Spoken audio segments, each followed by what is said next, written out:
Rahimzadeh, God Almighty, it's a Sweat Equity podcast. Talking to you from the Toko Works office. I'm your host, Law Smith. We are doing this one as I had this interview recorded a little bit ago, I think a week ago. Trying to keep on that same schedule of just once a week. Trying to go every Thursday. Trying to keep that going. I know I haven't been great before, but doesn't mean we can't be great now, right? Before I bring you into the episode, download the Laughable app. It's this app. It's comedians are listed on this app. So the iTunes app sucks. Stitcher's not good either. All the other kind of podcast apps aren't very good. And I heard this talked about on the other comedy podcasts. Ours is kind of a mix of comedy and business, but more businessy than comedy, I guess. Business with dick jokes, as I like to say. But the Laughable app, basically, you can tag your favorite comedians like Law Smith, and you can follow whenever I go on another podcast. So it's a way to follow the guys you like, basically. If you have a comedian you really love, you love my buddy Matt Fernandez, and you want to tag him, and you want to see when he pops up on other podcasts, this will do it for you. So I'm surprised it's not on like the iTunes app or any of that, but I don't think they're giving any love. So download Laughable app. It's awesome. Highly recommend it. Looks good. Usually I don't trust stuff in the comedy world with in the app development area, but this one's pretty solid. So look for me. I think you got to follow me or tag me or whatever you got to do. You'll figure it out. You're smart. You got here, man. We're going to talk to Noah and Matt of SafeKeeping. It's an interesting kind of startup where they basically want to connect you with loved ones. Communication. There's a huge communication gap when you have someone in hospice care or you have someone in retirement community. And I was introduced to these fellows by my buddy Matty Ballgame, my old comedian buddy, that I guess who's helping these fellas along on the financial side, but didn't tell him he was a comedian. So shout out to him, doing the odd thing I'm doing, which is a little bit of comedy, a little bit of business, and a lot of mania, basically, in between the ears. As always, before we go into it, tell a friend about this podcast. Tell them what's up. Hey, I listen to Sweat Equity. This is a good thing to listen to. It's just motivation, or it's just interviews to kind of help you get through what you're doing. Because I feel like there's so many people that just want to get their own thing going, and I feel like 80% of my conversations surround entrepreneurial endeavors or startup ideas or just general motivation, which is really it's not an easy discipline to get on your own. So I listen to a bunch of stuff. Part of this podcast is keeping me sane, is having a conversation where I'm not looking at my phone or day-to-day thinking about day-to-day operations while having a conversation. So, we'll get right into it. Have fun.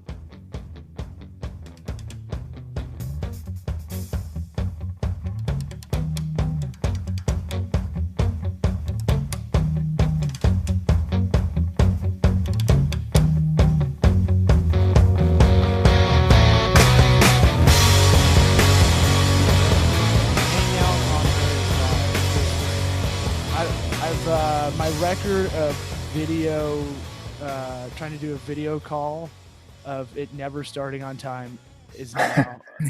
I'm still 100%. I don't know about y'all. It seems like you probably have to do a lot of video calls. I've never had one that's like everybody's. I'm not saying it because y'all are like you feel late or any of that. I'm saying like because it's just like there's always something wrong with Skype or Google Hangout or Join or how come all right, once y'all figure out this app, I think the next thing is to figure out this issue. Right. So I guess talk about, we got introduced through a buddy of mine, Matt. I don't know how a comedian buddy of mine, and him and I have stayed in touch because I guess we didn't realize this when we were bouncing around LA doing mics and stuff, 7 to 10 years ago. But I guess both of us were really business minded and had no idea, because it's not, when you're doing stand up, it's all like, when you start talking business, some people think you're not really doing any of the art part of it or doing the jokes or whatever. It's like, no, you could just, it's just like, we're into this, just like you'd be into muscle cars or something. Right. So, except this will make money. So we got introduced. How y'all know him? Matt, go ahead. Sure. Yeah. So Chris Gardner, one of the associates at his firm, is a friend of mine from Evansville, Indiana, the southern tip of Indiana. And basically, I was telling him how we're getting to the point where we're looking into raising a round of funding. And he was like, oh, really? Well, my mentor at Townley has been in investing venture capital and et cetera for, X amount of years, and has a lot of experience. Would love to connect you guys. And so Noah and I got connected to him and kind of hit it off. And he's really helped us kind of get our ducks aligned for, what that funding process looks like. How much we're going to raise, and, just really some of the rudimentary processes of preparing for it. Yeah. It's, well, it's just weird how you get connected. And I was like, well, yeah, hell yeah, I want to hear about this. It's always interesting to hear anybody doing their own thing. And then in this app world or software world, whatever you want to call it, development, for a lot of people, it's just anything online or digital. Or anything that has to do with computers. I found out. I have clients that are like, you don't know how to fix this on my MacBook, while we're sitting there going over stuff. And I'm like, I don't know everything about, I'm good with like front end, and I'm good with marketing, and I'm good with, productivity apps, but like, I don't know back in IT and, stuff like that. You're not taking apart a computer and reassembling it. And I come from the business side, and then I learn all the skills, which I think is what makes us a little unusual. But so tell us about SafeKeeping. I thought it was interesting, and that's why I was like, I took 5 seconds to look at it on your site when I got the email about y'all, and I was like, oh yeah, this seems real cool. It seems interesting. What is it? You can do your elevator pitch or what? How I'm sure you're sick of it, but the who, what, when, where, why, all that stuff. So one of y'all let it rip. Sure. So I guess I can kind of tell you our story and where it all began. Noah and I went to Ball State together, and we're in the entrepreneurship program, where it's a very unique program and how it's structured. Basically, you have your junior and senior year to put this business plan together. Mm-hmm. And at the last day of your senior year, you pitch, and it's pass or fail. And they bring outside evaluators in. So not teachers that you have been working with, complete strangers who have knowledge in your field and industry. Mm-hmm. And you pitch in front of them, and they pass or fail you right there. So if you fail, you don't get an entrepreneurship degree. You have a choice of either trying to pitch again next year to get that degree, or having a backup, whether you're a double major in finance. So it's really to kind of have a real life scenario to show what it is like in the real world.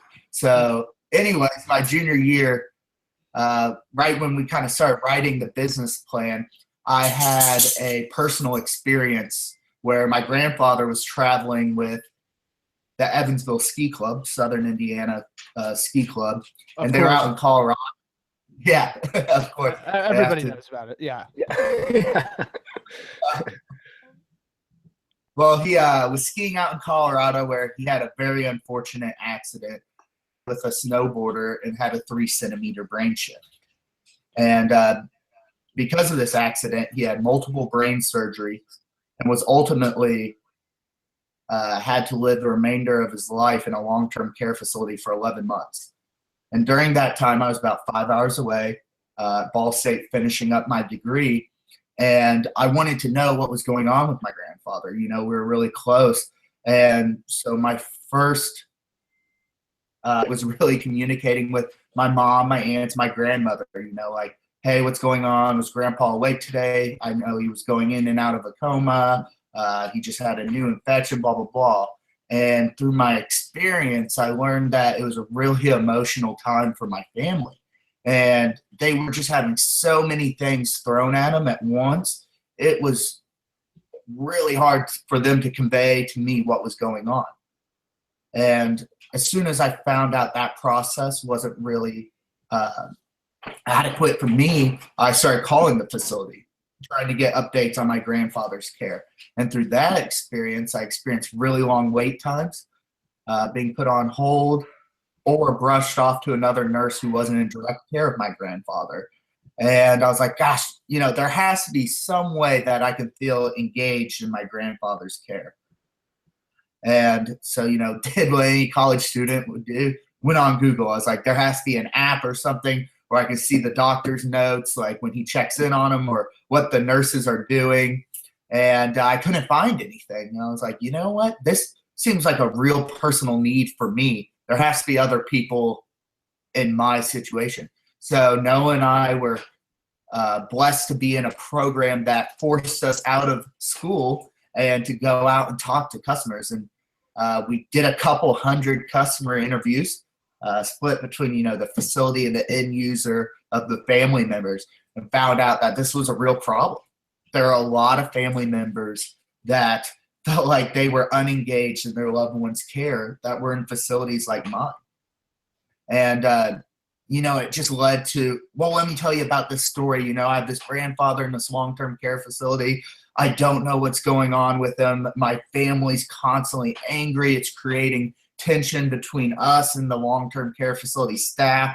And then those times we do get to communicate with the doctor and nurse, so much emotion has built up over a period of time to where it's an unpleasant conversation for both parties. And we started writing this business plan off all the research that we got from these family members, kind of a platform that allows people to get day-to-day updates on health and lifestyle and their loved one in these care facilities. Noah, you can talk a little bit more about the product. So I'll pause for a second real quick, because this is the idea of this podcast is kind of to be like informative, you know, sometimes interview style, but also like we have a lot of people that listen. We don't have a huge, you know, fan base of listeners, but we do have a good 1,500, 2,000 people, and 1,500, 2,000. Yeah, that's what I said. But the thing about it is a lot of the people that are listening are wanting to do their own thing, and kind of sometimes they don't, I guess, I don't know if it's innate for y'all, but for me, it's always, I don't even think about it like any good idea like this, where you have like what you think can be a brilliant idea. It's one of those things where you're satisfying a need. You had the wherewithal to go, oh, okay, well, I look like a dick to my family that I can't get a hold of him. He doesn't know that I can't get a hold of him. And so there's got to be a better way. And then you did the other thing. So I get a lot of people asking me for advice on, like, I have an app idea, and I just stop them and I go, all right, here's the first two questions I've got for you. Does it exist? And then, are you sure? Because I have people pitching me app ideas and want some advice, you know, like we're at a bar or whatever, or after a stand-up show or something. And like, they'll ask me about it, and then I'll go, okay, well, did you even like look in the app store, or did you like, and you'd be surprised, like most of them don't. And I'm like, okay. And then if it exists, all right, well, why isn't it working? And if it doesn't exist, what are the barriers to make it happen? So I just wanted to kind of throw that in there. I think a lot of people, when they get started on an idea, are you really are you really filling a need? Right. That need could be convenience. This need's about communication, really, which in that industry, just let's say healthcare in general, is just horrendous. And it's segmented and fragmented into a million pieces. And so you go that you took a step back and you go, hey, I think there's something here. I don't know how to go about this quite yet, but I think that's kind of where we were kind of getting to. Yeah. Okay. Yeah. So, I mean, for me, it definitely, this thing was kind of a passion project, right? I had family members and high emotion, and this immediately to me kind of stuck out like, I need to fix this. And Noah and I actually are not technical people. We don't code. We knew this was going to be a huge challenge at first. And, you talked a little bit about people jumping into building an app, and it's kind of scary, right? Because it just takes so much time and motivation. But one thing Noah and I were blessed with is when we were in school, we kind of looked at each other and we're like, well, should we go do this? And we're like, yeah, I think so. I mean, we've been broke our whole lives. We're college students. Like, what do we got to lose, right? Right. We don't know what it's like to really get a steady paycheck. Right. One advantage we had, coming out of the gate that we kind of talk about a lot. Yeah, I think to your point, Law, is that I think even now after we've been through this whole process, I think one of the scariest things for somebody with a new idea is to like actually get on Google and Google that idea, because like you have this $1 million idea, right? And it's a great idea, but then you think like, I just thought of this, whatever you're doing, you're solving a problem. That's usually how it starts, or how it comes to mind. And then you're like, okay, but there's no way nobody else has thought of this. But then it's even scarier. It's even scarier when you do Google it and nothing comes up, because it's like, oh my God, like, am I actually going to pursue this? And then you have a decision to make. And I think, for us, like Matt just touched on that, the decision was easy. We were fresh out of, or, still in school, had no steady income ever, knew that we had a lot of outside validation, which was important to us. And we had the school to kind of back us and give us advisors and feedback and resources, which goes a really long way. And anytime we talk at a school or anything like that, we always say that we think that, from our experience at least, most college kids don't take full advantage of the resources you have while in school. I mean, you have access to resources that businesses pay hundreds of thousands of dollars a year for, and you have it all for free.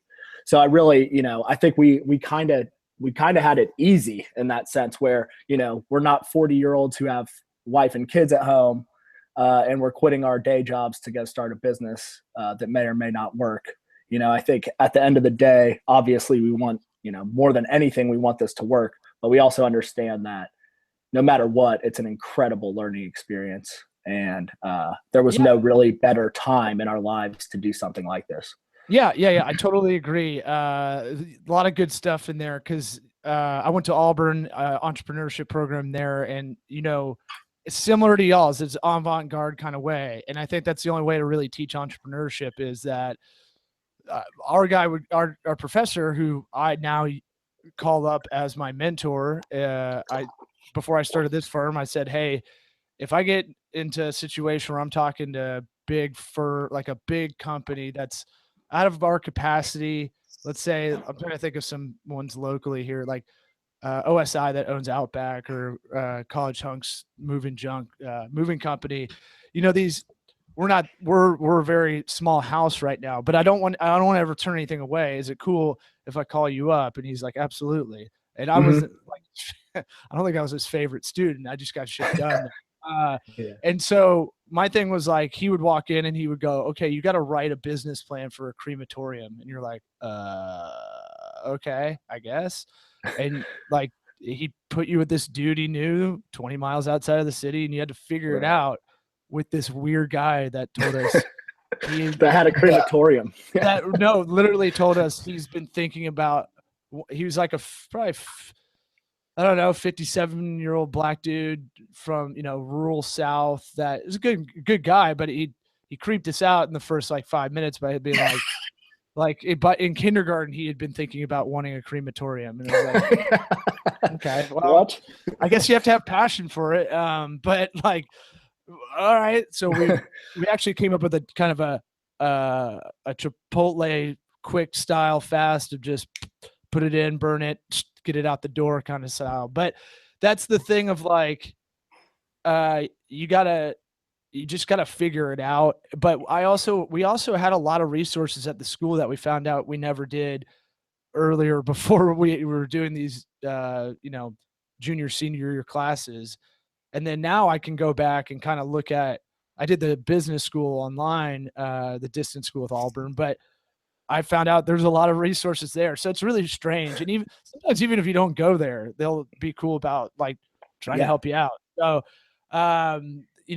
a lot of them are public universities. Anyway, so there's that part. And then the other part of just, so like you have nothing to lose at this point. It's just like you said, it's like we don't have, a lot of assets, let's say, be it monetary or not at the moment. And I did a similar thing with stand-up. I booked my own stand-up tour across the country when I was like 24. And then again, when I was 25 with 3 of my buddies. It was the best and worst thing I ever did. But, I knew that wasn't going to be like a colossal money maker, but it was one of those things where I got so much experience. I learned so much about the country. We went to Indiana a lot. Let's see. We went to Bloomington, St. the Biz there. Went to South Bend, and did whatever the bar is right next to the stadium. New Brunswick, Indiana. I've been all over there, man. That's awesome. But now I know I have that experience of saying like, hey, y'all live in Indiana. Oh, cool. That's kind of like Mississippi flipped on a map in a lot of ways. You don't think of it as like kind of a really red state, but it is. So like that, there is that thing where, I was in more debt when I got out of those tours, but I got a lot of life experience out of it, and now I'm applying it with this. I didn't have anything to lose either. It was like, okay, I'll go back to LA and live in my friend's garage, Right. Yeah. So let's go from that point when you guys are kind of at that decision, like, let's do this, to kind of where we are right now. Cause it seems like I can't really tell by the online presence where y'all are at. It seems like it's still kind of in this, phase 1 area, for lack of a better way of saying it. So y'all tell me. So, this is my parents' home that I'm in right now. So I still live at my parents' home, which means we haven't made it big yet. Hey, save money. Yeah. Everybody always says that, but like, that's not true at all. Racking up credit card debt on a daily basis. Well, yeah, but like, just because you could have more. Right. Yeah. Yeah. So I guess I'm saving myself from future credit card APRs, right? Mm-hmm. So we graduated in May of 2015, began development almost right away, grabbed some beta partners within the first 6 months of graduation. One beta partner is a large hospital-based network here in Indianapolis, or throughout the state of Indiana. And they have 4 long-term care facilities close to where we went to school, about an hour north from Indianapolis. And then Brightstar is one of the largest home health companies in the country, but it's a franchise model. So we're beta testing with a franchisee up in northern Indiana. Mm-hmm. And we began development and realized that we still don't know a bunch of stuff. So we, worked closely with our beta partners to answer a lot of those questions. And all this time, we're also doing biz dev and, acquiring other interest from other providers across the country. as well as trying to build a little bit upon the team and the advisory board. And then we recently, in the last 6 months, we had to part ways with our tech development team, which was another really good learning experience. And it's really, we don't have a lot of, we have really no animosity towards them at all. We both recognize that we made some mistakes, but we ended up with a development firm, another one here in Indy, who has done health IT work in the past. And that did make a world of difference in that sense, because they were able to pick up right where we were, knew exactly what we wanted to build. They kind of just got it right away. So, we're with the previous guys, it was about, a whole year-long build, and we were just about 80% of the way there. And now with these new guys, we're 2 weeks in, and we're 95% of the way there. Okay. So y'all are world you're on edge right now. This is this is the exciting time. All right, that's awesome. Right. Yeah, exciting and scary. Yeah, but I mean, the idea is there. That's always kind of concrete, right? This is a solid idea, and you can drive yourself nuts and go and talk yourself out of it, But I'm sure most people you've talked to that you trust their opinion, they're saying that's a really good idea. I'm glad someone's doing that. How is it? So how does it actually work in like a layman's kind of way? What's an example? Like, would the patient doesn't have the app, or the hospital has it, and it's a way to kind of go back and forth that way? Who's making the updates, I guess? Yeah, great question. So the original idea was that we wouldn't create any additional work for staff, for provider staff. So most long-term care facilities in the country use an electronic medical record system, which stores all of this data that we're sending to patients' families anyway. So the idea is that we'll integrate with those already in place systems where the data already is captured. So it's not creating any additional work, because the nurses are, filling out these EMR forms on a daily basis anyway, and then just pushing those daily notifications to the family members based on what they want to see. Mm-hmm. That's much easier said than done, because you have to integrate with the EMR systems to be able to accomplish that. And EMR systems don't like these third-party guys like us, because they want to hold on to their data as kind of a proprietary asset. And there's a lot of argumentation in courts right now about if that's even legal. But we're still figuring out a scalable process that will get us that data without creating additional work. On the home health side, a lot of them don't use EMRs, or the EMRs that they are using are more willing to work with a third party like us. Mm-hmm. So our home health beta, we're actually taking their whole paper-based process and converting it to an electronic process. So it's basically killing two birds with one stone. It's saying, okay, now everything that you had on paper is now electronic, and you're filling it out once anyway. And then we're also going to send the information that you want to send to family members to them, so that they're not calling you a million times a day asking how the visit with mom was. Okay. Yeah. I didn't know if it was if you're trying to go through a private hospital on the first kind of area of target audience. Are you going through private hospitals? Because that public part, I assume, would be a nightmare. I'm trying to follow that kind of methodology of your business development. Is it so you are trying to hit that not private practice, but more of the private kind of hospitals or bigger not retirement communities, but care facilities? Yeah, retirement communities, long-term nursing homes, assisted living facilities, those sorts of clients for us, providers. Fellas, you're in the wrong state, man. You got to come down here. Like, we're plotting our move right now. Actually. I mean, look, I can hook you up with. There's a VC company here. I don't know how y'all's funding has gone, but it's called Florida's Funders. They're out of Tampa, and you'd have to keep I think the deal is they're trying to keep businesses in Florida like this. Yeah. But that all that means is have the LLC here. Or move to warmer, better. Yeah, weather. I mean, look, Florida's not the hub of tech really, but it doesn't really matter where you are. To me, I say it's cheaper living being here than Austin or Denver, or San Francisco. Oh, yeah. And you get a little bit more out of that.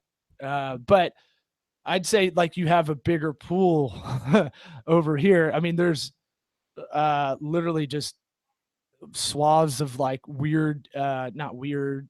Well, there's one that's weird called the Villages, where I hear there's a lot of old people banging. But it's about 20 miles outside the city. But like, well, I do a joke about old people spreading STDs because retirement communities. But there's a lot of, let's say, market research to be had over here. I guess so what's the steps now? Where are you at? We're doing this on a Friday afternoon, and people are funny about my schedule because they don't think, because their time isn't as important. I don't know. They'd be like, well, why don't you come to this thing tonight? And I'm like, well, I got to work. And they're like, it's Friday night. And I was like, yeah, I gotta work. I want to get over this hump for our company.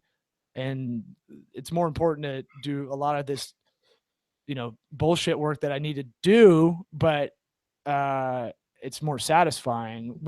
Where are y'all, mindset wise? Are y'all freaking out? Are you fist fighting each other?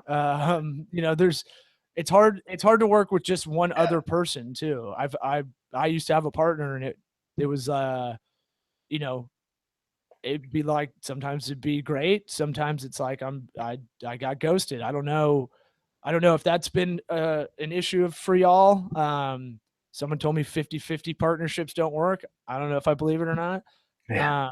But tell me how it's going right now, and kind of what you're thinking going forward. So it's just us two right now, other than the tech firm, which is outsourced, and then advisors. And to be honest, we're good friends as well. And I think in that case, it's actually helped a little bit, in the sense that we're good enough friends that we're open with one another. When we have a problem, we speak up. And we've never had we've never even been close to a disagreement that's been like, well, if we don't get this solved, we're going to dissolve the company. You know what I mean? Or if we don't get this solved, I'm walking away, kind of thing. Yeah. And it's kind of like, I don't know, it's kind of cliche to say that we haven't had many big issues, but that's kind of been the case so far. Obviously, when money starts coming in, that's probably when shit hits the fan from time to time. But and it can work. I didn't mean to make that sound like, hey, here's what's coming around the corner, guys. Like, but it is that thing of like, sometimes you can get so mired in like moving forward. You got to take, I mean, we talked via email. Y'all are going to go to a music festival down here in Florida. Yeah. Obviously, like, you're letting your brain breathe, which is something I don't think I did in the beginning of this. So I would just moving forward, just keep moving forward. Yeah. And that's not a good, unless you're like Tom Cruise. I don't think that's a good, like, good way to kind of live. Like, I found out, I can't just be a robot. It's not, it doesn't work well. I think one of the things that we kind of harp on anytime we talk publicly is like that whole idea of making sure you continue to live a life separate from your business. Mm-hmm. I don't think that we would be able to do this at all if we didn't go out on the weekends from time to time and, go to concerts whenever we can. And, we definitely make an active effort to get away from the stress of business and live our lives. I think that's extremely important. Yeah. It'll help you in a weird way, in the sense that, like, you may discover something in y'all's design on the front end for people at these care facilities, that you may observe something just out at a concert, the way someone uses a different app, you maybe apply that to y'all's software. And so that's how I feel about a lot of stuff. I like to be able to, I have to make myself go take walks and shit without my phone, and like just kind of observe what's going on. Yeah. But let's see. I only got a couple minutes left because I've got a call in a little bit. But I guess any advice? Let's do this. Any advice for, let's say there's kids in college that are listening to this, in that same kind of position y'all were, let's say 2014, 2015. What would you say other than, if you're out of school, use the school's resources, as far as what y'all fucked up on initially? Everybody fucks up. So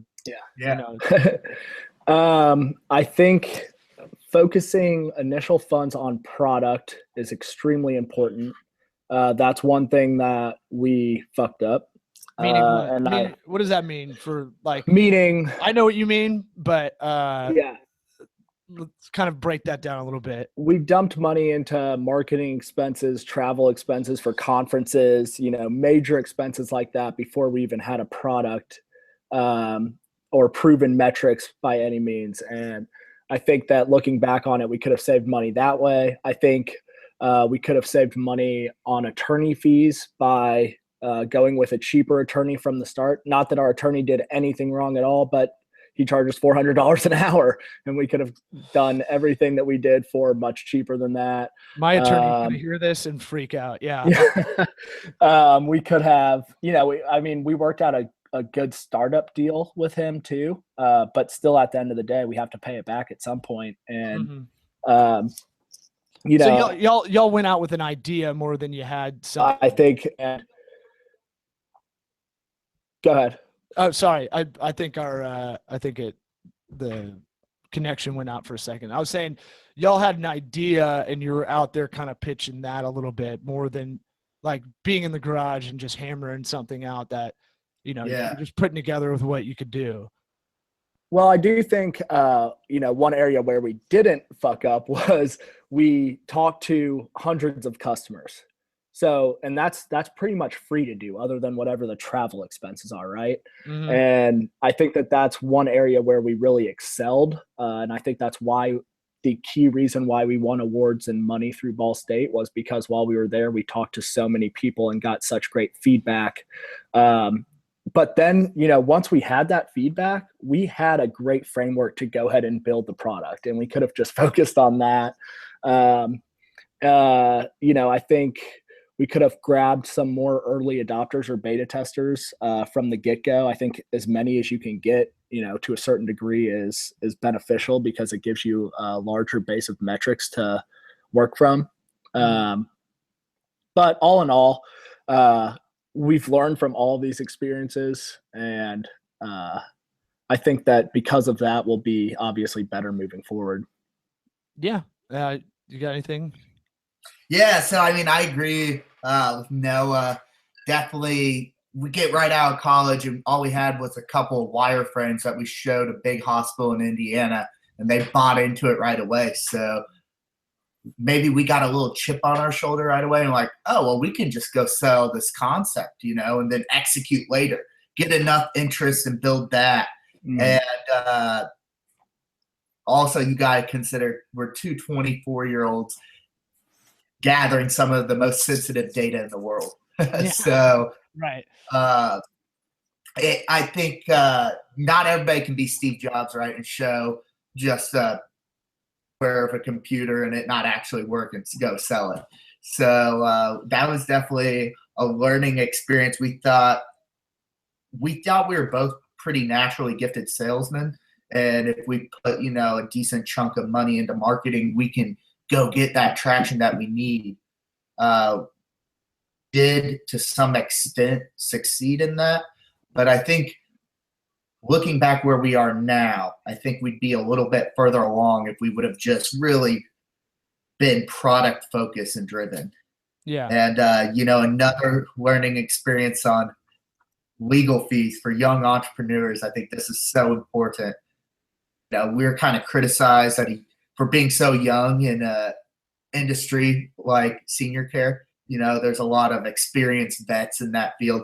So we thought, we had to build credibility by getting some top-notch lawyer in Indianapolis, and how everything had to be airtight from the start, which really, there's room to kind of maneuver in the field to bootstrap it and to get to a certain point to where, you have more funds and you can utilize those funds towards, legalities. But all in all, really good that we tried to make it as airtight as possible from the beginning. But I think looking back on it, I think we could have reserved some of those funds for, product development. Yeah. And I've learned over time from my attorney. I mean, we have a lot of law firm clients, and I've randomly Tampa Bay is feels like the most attorneys, but it's the most advertised metropolis for law firms. Yeah, we put that on our flag, but like, it's one of those things where you're like, you need legal fees, but you're like, all right, if you do legal Zoom or something like that, it's okay, but it's not, that's not airtight. Yeah, right.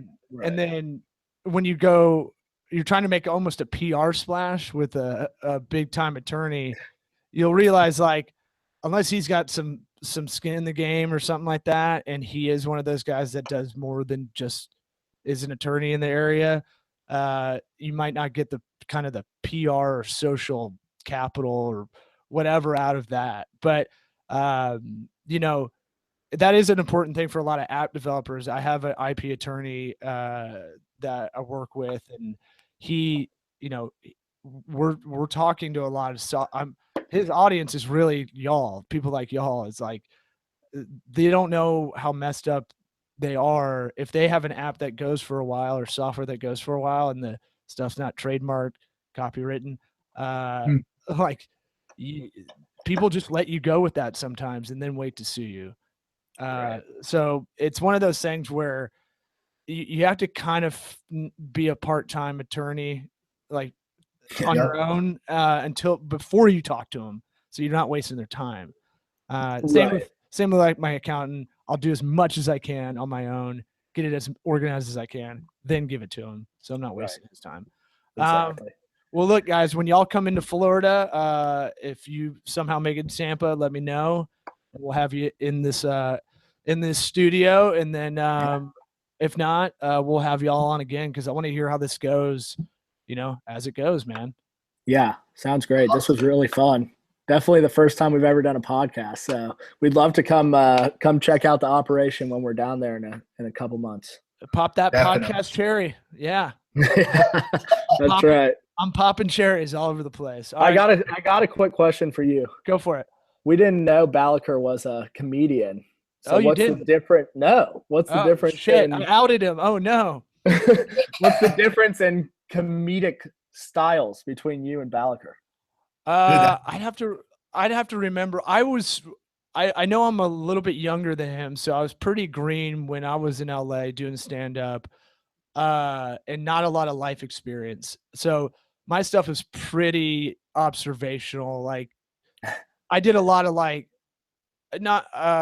I still do it, but I like talk about like air mattresses for like 20 minutes. Yeah, right. I kind of get Jerry Seinfeld type humor. Gotcha. Yeah, a little bit. I'm very ranty now. Maybe back then I was closer to like I don't know. It's tough to that's another, like doing your own business. You're constantly like, who am I? What am I? What is our voice? And like, it changes over time, obviously. But like, when you're really young in stand up, like, I sounded like Ron White too much because I had to slow down, and pause and kind of take my time, or else I'd trip over words, or or it just, sometimes you take a beat here and it's funnier. I used to like to build the silence a little bit because it made people feel anxious.